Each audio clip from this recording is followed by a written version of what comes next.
কৃষি নির্ভর বাংলাদেশের মাটির সঙ্গে মানুষের সম্পর্ক হাজার বছরের।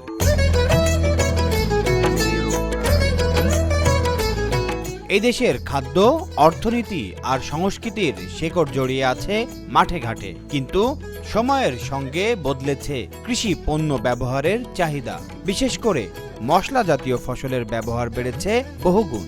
তবুও আশ্চর্যের বিষয়, প্রতিদিনের রান্নার অপরিহার্য উপাদান জিরার জন্য এখনো বিদেশের ওপর নির্ভরশীল বাংলাদেশ।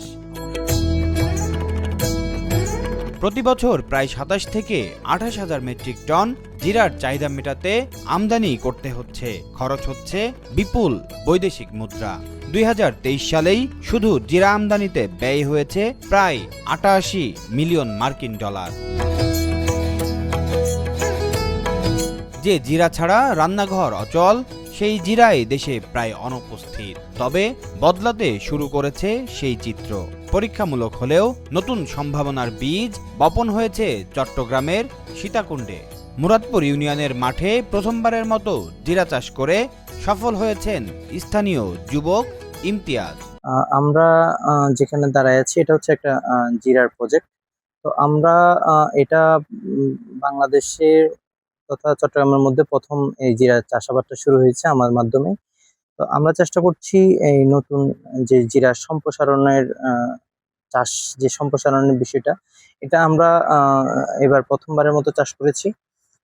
চেষ্টা করছি এটার কাঙ্ক্ষিত ফলনটা নিয়ে আসার জন্য। আমরা এটার জন্য মশলা গবেষণা কেন্দ্র থেকে একদিন ব্যাপী একটা প্রশিক্ষণ নিয়েছি বগুড়াতে।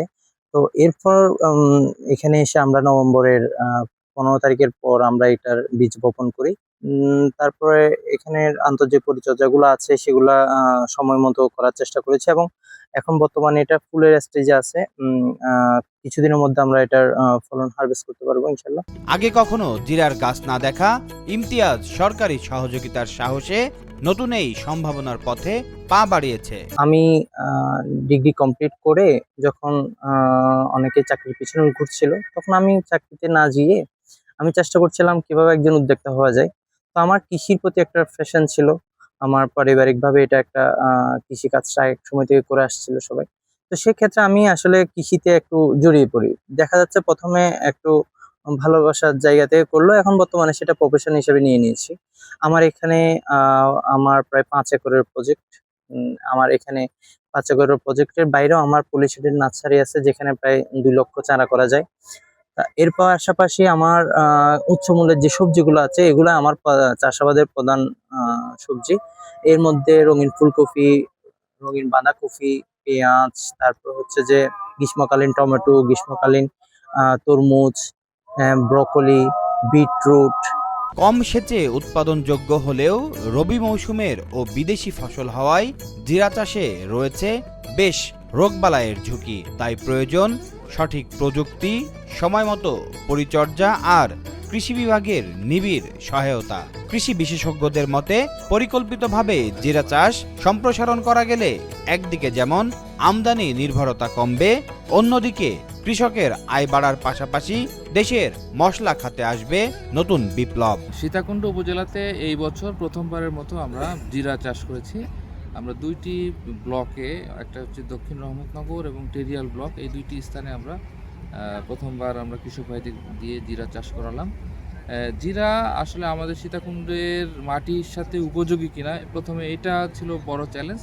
তো সেক্ষেত্রে আমরা দেখেছি জিরা বপন করেছি, জিরা গাছ হয়েছে এবং এখন বর্তমানে ফুল অবস্থায় আছে। তো জিরার ক্ষেত্রে আমাদের সীতাকুণ্ডের যে মাটি, বেলে দোআঁশ মাটি যেসব জায়গা আছে সেই জায়গাগুলোতে অনায়াসে হবে।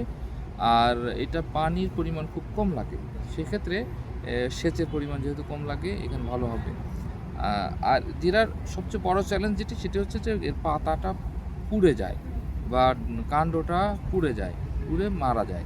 তো এই রোগটা থেকে বাঁচার জন্য আমরা কৃষক ভাইদেরকে বলবো, আপনারা কার্বেন্ডাজিম এবং ম্যানকোজেব গ্রুপের যে বালাইনাশকগুলো আছে সেটা, এবং অ্যাজোক্সিস্ট্রোবিন, সিপ্রোকোনাজল বা অ্যাজোক্সিস্ট্রোবিন, ডাইফেনাকোনাজল, এই ধরনের যে বালাইনাশকগুলো আছে সেগুলো রোপণের পর থেকেই পরামর্শ অনুযায়ী ধাপে ধাপে প্রয়োগ করলে আশা করা যায় যে গাছটা ভালো থাকবে। কৃষি নির্ভর বাংলাদেশ, যেখানে প্রতিটি সফল ফসল মানে স্বনির্ভরতার আরেক ধাপ এগিয়ে যাওয়া।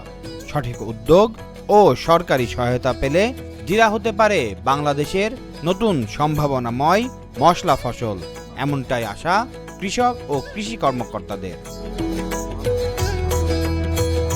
Aminul Islam, Asian television.